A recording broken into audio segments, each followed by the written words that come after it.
I tried to warn you. Welcome into the Bleav in Steelers show. I'm Mark Bergin, providing a live reaction to the Steelers' 30-7 loss week one of the 2023 NFL season, Acrisure Stadium in Pittsburgh.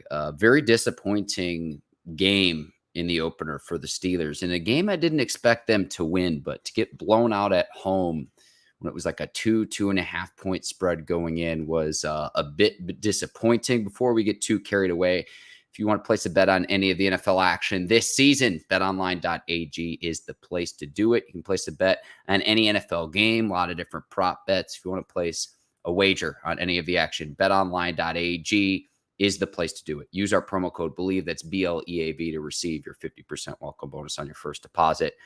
BetOnline, where the game starts. Steelers losing 30-7 in today's game. And if you have questions, comments throughout the discussion, I'll do my best to bring them in here on this live post-game reaction to the Steelers' loss to the 49ers. Let's start here. The defense, to me, didn't hold up its end of the bargain. And I know that the 49ers are going to be one of the top teams in the NFC.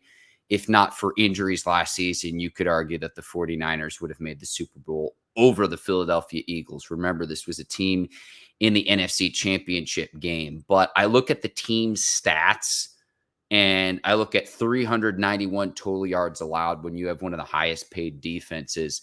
I always try to find silver linings in games. And to me, TJ Watt's the only player today to where I can say that's the silver lining I'd point to. In the strip sack fumble of Brock Purdy, and he almost had one earlier in the game. We remember the butt fumble from Jets quarterback Mark Sanchez. Never remember the butt fumble recovery, which is what we saw today. On further review, though, it did look like Purdy had the ball. But when I first saw that, it's like, how could he have possession if the ball is literally behind his back? So TJ Watt, we know what he could do on the field. But other than that, I'm trying to draw on what positives that the Steelers had today, and there weren't many. I look long-term. Can you be ready to roll next week? AFC North opponent in the Browns in what's going to be a must-win game, and it's not just because it's the next game. You start out a season 0-2. It is incredibly difficult to make it to the postseason. So you've got to take care of business against a Browns team that looked awfully good in week one against the Cincinnati Bengals. The Browns looked very good today. So that's almost a must-win game now. How you respond beyond week one is what I'm looking at for the Steelers. And other than TJ Watt's performance, I was incredibly underwhelmed almost across the board. I don't think it's a hyperbole to say this. This might have been Kenny Pickett's worst game as a pro so far. And we'll see how he regroups. Now, Deontay Johnson appeared to have a hamstring injury. He left the game. Cam Hayward left the game with an injury. You certainly are going to need those players back. But other than the last drive on at the end of the first half for the Steelers, where they cut the deficit and finally got on the scoreboard and cut the deficit 20-7 at that point, this offense just lacked continuity. They lacked sustaining drives. In what we saw in the preseason, 5 drives, 5 touchdowns, I tried to warn people and say, look, the preseason is like a war reenactment. It's not like the real thing. And I tried to warn people to say, yes, I loved what we saw from Kenny Pickett in this offense in the preseason. 5 drives, 5 touchdowns. Where was that today? Where was that today? I watched the game from home, and from what I saw at home, the 49ers were able to take the home crowd out of it almost for the entire game. If anyone is watching this that was at the game at Acrisure Stadium, please let me know what it was like there, because to me, it seemed like this 49ers team absolutely took the home fans out of it early by getting a huge, huge lead. And to try to get that home crowd energy, that juice that the players can feed off of, that to me was evident on the TV broadcast, let alone being in the stadium. So if you're watching this, if that was a factor, that seemed to play into the game from what I saw. The 49ers have a lot of weapons offensively, but Brandon Aiyuk was absolutely terrific today. The 2 touchdown catches, but the play that stuck out to me was the pancake block against DeMonte Casey on Christian McCaffrey's long touchdown run to open the second half. So the Steelers come into the second half saying, it's 20-7. Let's get a stop on the 49ers first drive. And that didn't happen. And McCaffrey goes off for the long touchdown run, which was spurred by Aiyuk's block.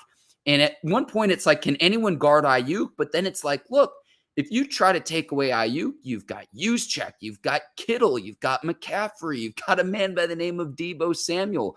This is why the 49ers are considered one of the best teams in all of the NFL. And I thought they won the war up front in the trenches too.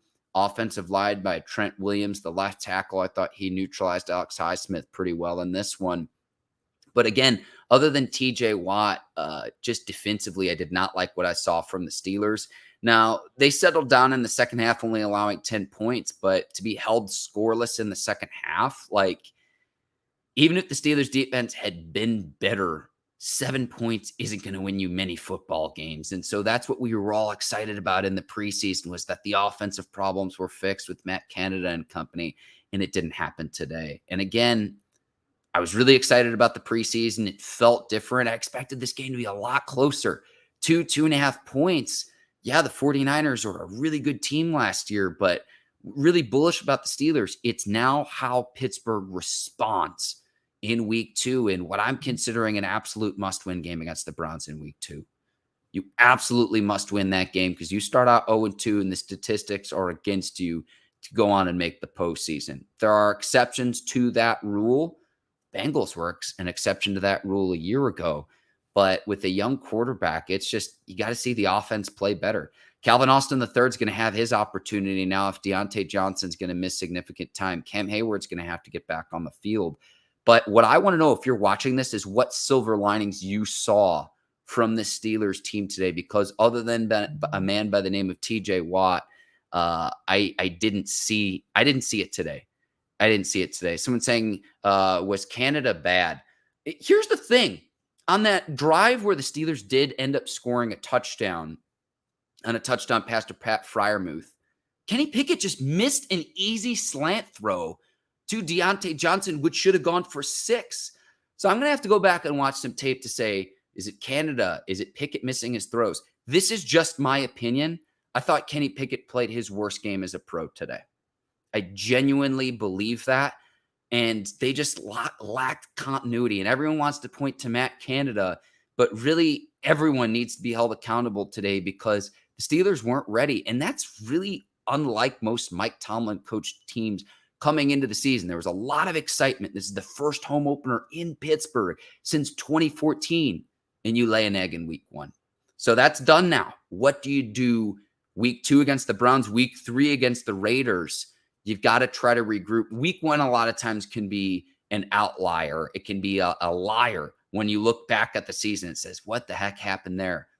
But you start out the season 0-2, and you're digging yourself, it's a slippery slope from there to try to get back into things and start into the playoff contention. But this game didn't start out well. Like the Steelers, when they scored first a season ago, the Steelers went 6-0.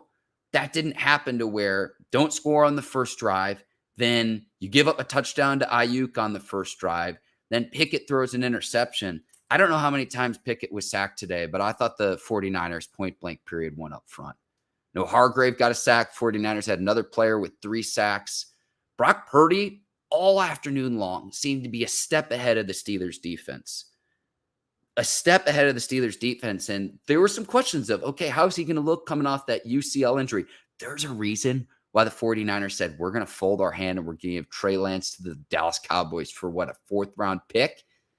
And then Jimmy Garoppolo, hey, thanks for your service. You took us to a Super Bowl. We're still going to go with Brock Purdy?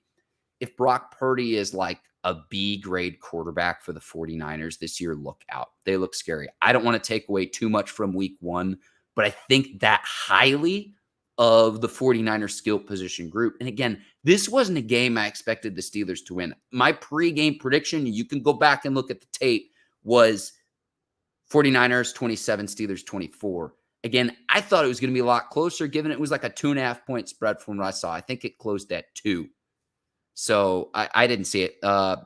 San Antonio says O-line was terrible. Yeah, I mean, Kenny Pickett, let's see how many times he was sacked. Sacked 5 times today, 31 of 46, 232 yards. So when the 49ers take a big lead too, it forces you to abandon the run game. And the O-line was something that Pittsburgh needed to shore up in the offseason because everyone was down on Najee Harris and saying, is Jaylen Warren actually the guy for Pittsburgh? If you gave Jaylen Warren the same sample size that Najee Harris has gotten, I think you'd have similar levels of production. I might be in the minority in that opinion, and that's fine. But did the Steelers running backs for the last 5 years, really, since Le'Veon Bell was doing his thing, this has been at bottom of the half of the league, Steelers offensive line and running the ball. And they really just couldn't do anything today. They couldn't sustain drives. It seemed to me that the 49ers offense was out on the field heck of a lot longer than the Steelers offense. And if you look at time of possession, I know that's not always the most important metric, but the 49ers, more than 37 minutes out on the field compared to the Steelers had the ball for nearly 23 minutes. Sometimes your best defense is keeping your offense on the field and sustaining drives.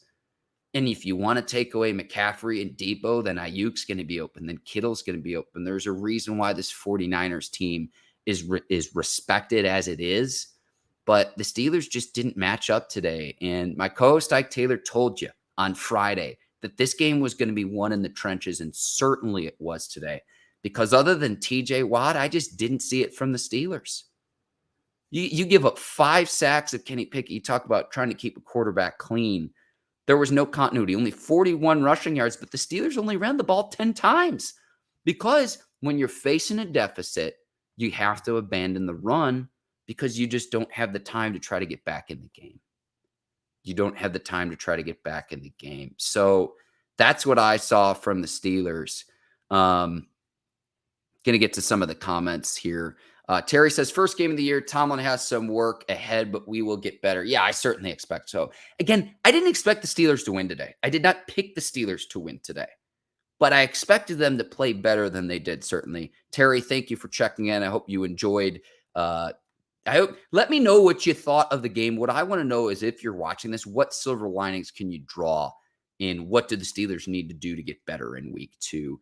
Nistic says, LOL Pickett, Cleveland coming for y'all next week. Yeah, that's going to be a big one. That's going to be a really, really big one in week 2 against the Browns. And I hate to say it, but Terry also saying, well, that was tough. Yeah, you got to get back. TJ Watt with 3 sacks today. Again, there's a reason why at the time he was the highest paid edge rusher.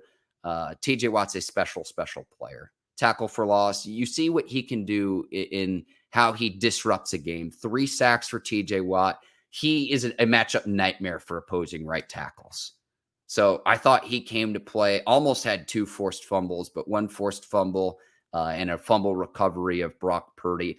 To me, other than Watt getting after Purdy, they didn't disrupt his timing enough. For a young quarterback, you got to throw the timing off. All 3 sacks Purdy had were all done by the work of TJ Watt. And Minkah Fitzpatrick had a play where Purdy spun out of, and Fitzpatrick lost contain. Purdy, to me, the thing that impressed me the most is someone who's a second-year player. And credit the 49ers coaching staff with Kyle Shanahan and company. He seemed to be a step ahead of the Steelers defense the entire game, to where he was playing chess compared to the Steelers checkers, because defensively, the Steelers they didn't show up today. They did not show up today. And again, I know the 49ers have a lot of studs at a lot of their different skill position players, but they were a more physical team than Pittsburgh. They just were. They just were. The defense did not play well. Games are won through defense. That's Tony checking in. Yeah, I mean, yeah, stuck on the field for a long, long time. You got to get off the field in this league. And Purdy just seemed to have an answer time and time again. Christian McCaffrey had 22 carries for 152 yards, that long 65-yard touchdown, 188 yards rushing for the 49ers overall as a group. Aiyuk, 8 receptions, 129 yards, 2 touchdowns. Again, 8 catches on 8 targets. What I'm going to credit with Aiyuk is he's going to be a beneficiary of the attention that Deebo Samuel garners, George Kittle garners, Christian McCaffrey garners. You can't double team every single skill position player. So it's going to say, hey, can you go and beat us? And he was special today. It's not just the 8 receptions and the 2 touchdown catches with Aiyuk. It's that block down the field for McCaffrey where that's a want-to play where he flattens DeMonte Casey and McCaffrey goes off for the long score on the opening drive of the second half. To me, that totally set the tone. And it was like the 49ers got this game. Because if you get a stop, you score at the end of the first half, if you're the Steelers, you get a stop, maybe you're talking about a different game. And again, this to me was evident on the TV broadcast. I'll say this one more time. The crowd just seemed to be taken out of it by what the 49ers were able to do. Score, get a big lead, take the crowd out of it early, and get the energy out of Acrisure Stadium. That to me was evident on the TV broadcast. I'm sure it felt even more so if you were at the game in Pittsburgh. Again, we're going to see what happens next week. So the Steelers in week 2 going against the Browns in a prime time matchup. I can't wait for this to see if the Steelers get a chance to regroup. And it's a game that's going to be on Monday Night Football. So the Steelers will have 8 days to prepare for their division opponent in Cleveland. We'll see how they respond after an embarrassing loss in week 1. And the Browns looked really, really good today against the Cincinnati Bengals. Browns are a 24-3 winner as well. So you got to stop Deshaun Watson, Nick Chubb and company. And then we know what Myles Garrett can do off the edge. So Tanmore Jr. with his work cut out against him going up against Nick Bosa today. Nick Bosa, I think he played somewhere between 30 and 35 snaps, which was the perfect amount for him in this 49ers group coming off that big contract extension that he got essentially on the eve of the season. And so Dan Moore Jr. and the offensive line are going to have their hands cut out for them. And the offense just in every facet has to get better. And I've said this too. People want to point the blame at Matt Canada. If this offense continues to struggle this year, his contract's up at the end of the year. But certainly you'd expect the Steelers to build on what they did at the end of the 2022 season and then the bright spots that we did see in the preseason. That was not evident today. And I'm going to steal an analogy that our good friend Dave Damashek tells us here on the Bleav in Steelers show. And when we have Dave on, he always says preseason's a lot like a war reenactment to where you want to get excited. It looks like the real thing. It feels like the real thing. It ain't the real thing. And we saw that today. We saw that today with a very talented 49ers group that I expect to contend in the NFC. I genuinely do believe that. So don't get discouraged there because this is a very, very good 49ers group. Tony also saying Allen Robinson playing well. Robinson, 5 catches for 64 yards for the Pittsburgh Steelers today in his Steelers debut, getting 8 targets. And Allen Robinson, someone that the Steelers are going to have to rely on depending on how long Deontay Johnson's going to miss, potentially with what appeared to be a hamstring injury. Again, Cam Hayward leaving the game as well, but that Deontay Johnson injury did not look good. And he's someone the Steelers are going to need because his route running ability and his ability to get open underneath against defenses, regardless of what a defense throws against you, he's been one of the bright spots of the Steelers the last several years on offense. So if you're without him, you know, you always say next man up in the NFL. Allen Robinson's going to have his opportunity. Calvin Austin III will have his opportunity. Robinson playing okay. I'd like to see the Steelers get Pat Freiermuth a little bit more involved too, but Kenny Pickett's got to be sharper. He's got to be sharper, and I'm sure he would even say as such. But 31 of 46, 232 yards, a touchdown, 2 interceptions, sacked 5 times. It was just the lack of cohesion. The Steelers just couldn't sustain drives. And on that last drive of the first half when they went for it on 4th down and converted, and then in the second half, they were driving again and going for it on a 4th down. I don't blame Mike Tomlin. I think those were the right decisions in the moment of the game to try to get back into the game. A field goal really doesn't do you a whole lot of good at that point. And sometimes you got to be aggressive to try to score touchdowns to get back into what's a very talented 49ers team. They've got dogs on every single level of the defense and offense. You know, Bosa, Warner had a huge hit on Najee Harris. The 49er safety making plays. So, you know, you lose the turnover battle today too. And it's going to, you can't control the line of scrimmage. You can't control the clock. All of those things are going to catch up with you. all of those things are going to catch up with you. Steelers lose the turnover battle 2-1 today as well. So, going to see if there's any other comments. Terry saying, after such a good preseason, maybe the team thought too much of themselves and didn't take the 49ers serious. I disagree. I mean, opening week of the season, if you're not fired up and ready to go, Terry, respectfully, I disagree. But yeah, maybe they're feeling themselves. And look, I know last year's team is last year for both the Steelers and the 49ers, but yeah, I'm going to go ahead and leave it at that. One touchdown, sideline routes, nothing downfield. Yeah, Walter, well said.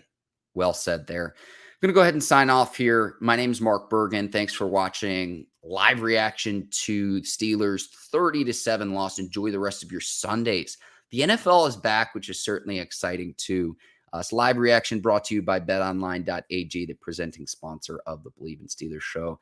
Ike Taylor and I will be back this week talking about this game, previewing week 2, and sharing all of our week 1 reaction. A lot of football to continue to watch, both college and pro too. So enjoy the rest of your Sundays, and I'll see you here at the start of the week. Thanks for watching. Take care, everyone.